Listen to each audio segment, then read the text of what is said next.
was a creative director where I was working with a lot of different projects and clients. And from those early projects that I worked on, I saw that there was really a problem with how we manage temporary projects and how we foster relationships through temporary projects.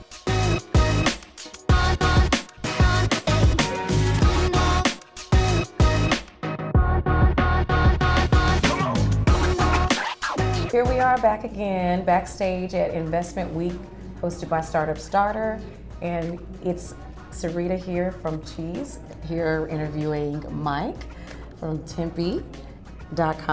Yeah. So in the art world, we've heard that it's Mr. Cookie. So just for those who already know, we're talking to Mr. Cookie today. We got a great surprise. So Mike, thanks for being here. No problems. Okay. Honor to be here.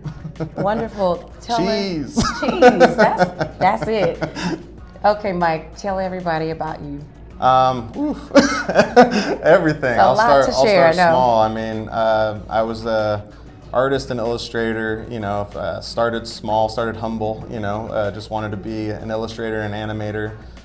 Studied a bachelor's in fine arts and painting and printmaking, and then apprenticed a really awesome artist where I was an intern doing a lot of not fun work, but it got to be adjacent to some really incredible artwork and designs. It was Justin Bua was the artist, and he was working on a book called The Legend of the Hip Hop. And that's how I kind of started to learn about how to turn, a passion of creativity into a business. And then I became the Cookie, Mr. Cookie, and started to brand myself and create work, and had my own studio and street art gallery for years, and was a creative director where I was working with a lot of different projects and clients. And from those early projects that I worked on with him and those projects that I was doing there, I saw that there was really a problem with how we manage temporary projects and how we foster relationships through temporary projects. Because if you really look at it and you say, if everything that we're doing here today, we have this big event, and you go, it's great to meet people who are here, but what about these people that I'm temporarily positioned on this temporary team to work with? And that was a very important part in the creative industry, where you say you have a team of 100, a team of 50 who are working on a production for a month, a week, a year, a day. That how do you actually connect with them and build relationships? So it's not just about managing those projects, it's also about building relationships through those projects, because that's how you're going to foster more success for yourself and your career, is that you're actually going to be able to turn 2 projects into 30 projects, into 100 projects, into a career, or into opportunities because of your work portfolio.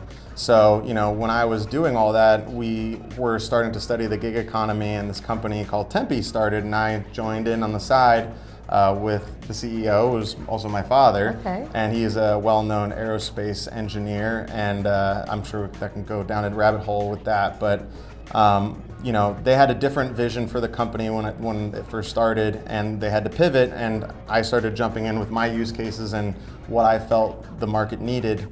And that's when the system started to take shape, and we started building it, but it was a big product, and it took us many years to build the collaboration suite. So now we have this really great collaboration suite, and we're the first flexible collaboration system with digital business cards. So you can actually network, not just in the physical space, but you can go from physical networking to networking through project collaborations and building project collaborations. So if you're a freelancer, it's the only tool that you need and you can build your businesses off it. Or if you're a small business owner or an entrepreneur, it becomes a tool for how you work with outsourced people or temporary projects, or maybe customers, and build groups and communities for your business. So it's all of that dumbed down and simplified to a card and productivity software package. So amazing. It took a long time to optimize and figure that out, but it all fell from a lot of discussions and discovery from my own background to talking to customers and learning what they wanted. So it's an interesting journey. So you talked about having to pivot, and that's the story of entrepreneurship. Everyone has to pivot. More than you once. learn very quickly. Yeah. So tell me about how you were able to manage that transition, and the collaboration suite, it sounds like, was born from that. So yeah, I mean, the first pivot that they did had to do with the 1099 laws, because when the company first started, they had this vision for a gig economy platform, and the main issue wasn't could we build the software for it. It was how are we going to deal with all the laws that were coming out, and the investors weren't really thrilled to want to pump money into a software solution where talent issues were going to be a problem, right? You're not going to be able to build this transactional gig economy platform, no Uber models anymore. And this is like 2018, I think. And then at that point, we had already built this communication part of the system, and we said, well, we've got this, and how do we leverage this? And it's like we still had this vision of how could we improve the space, how could we make it better, especially for people like me, and coming from more of an agency model or freelancer model, I was using my use cases to try to figure out how do we actually build something better. So that took a lot, and that was the first pivot, right? That was the first pivot, but I think that when you get later on that you make the pivots aren't as harsh and as aggressive, right? Like that one was a big one.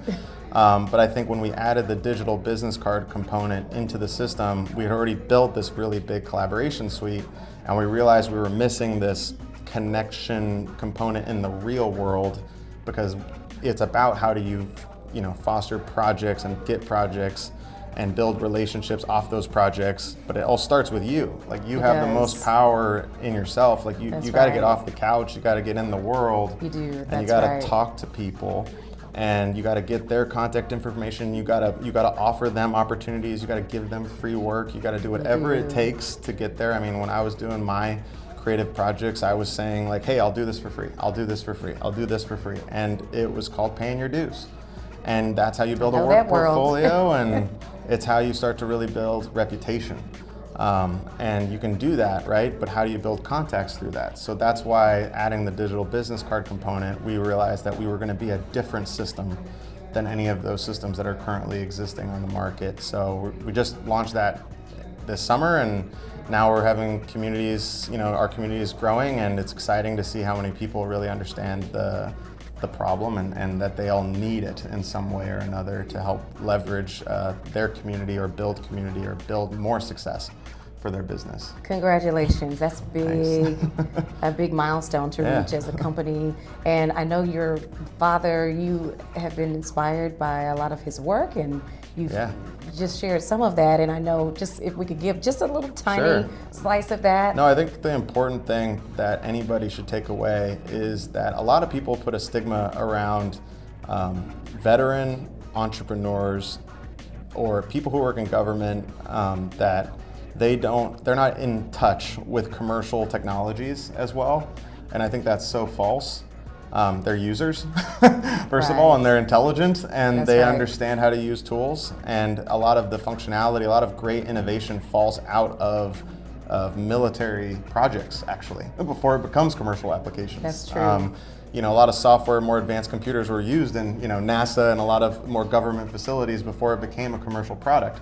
So now when you have these leaders, I mean, we need strong leaders in this world today who are building good products with good values to help the world, and especially a time when the world is very scared of stability and fear. So I think that one of the important things that he taught me was a lot of those values, but also, that creativity comes in a lot of different shapes and forms, because I looked at it as, oh, you can't draw, you can't do this. And I realized that he had a completely different creative mind that I didn't understand how to really see until we had worked together, not just on this project, but another software project. And we get to problems that it takes a creative person to get out of that hole, right? That's right? And you're in this hole where you don't know how to get out, and it's going to take some really unique creative solution, and sometimes you're not the guy to solve that problem. You need someone with a different creative mind who has that experience around technology, and he's that guy, and it's just taught me that too, to look at how you build teams and listen more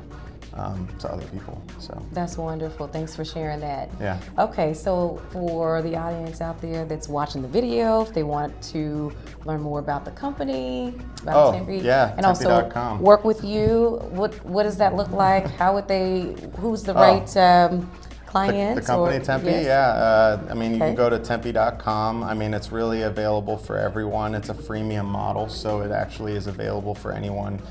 to join and stop buying business cards and actually leverage the productivity tools for their business. So if they're struggling entrepreneurs, this is a great tool that doesn't cost you any money to onboard and use. And if you're a startup and small business right now trying to cut your costs, this is one of those kind of solutions to help them do that, which is important right now. So it's not just about using it as that tool for networking. It's also saying, like, let's find ways to reduce your spending in your business.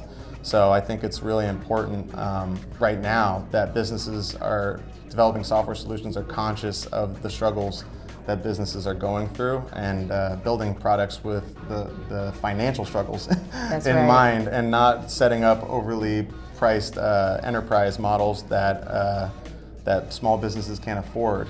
Small businesses should have just as good of software systems as the bigger companies. That's true. Yeah. That's true. Well, we thank you so much for stopping by. I'm really, really inspired by your story. Congratulations on your success. Thank you.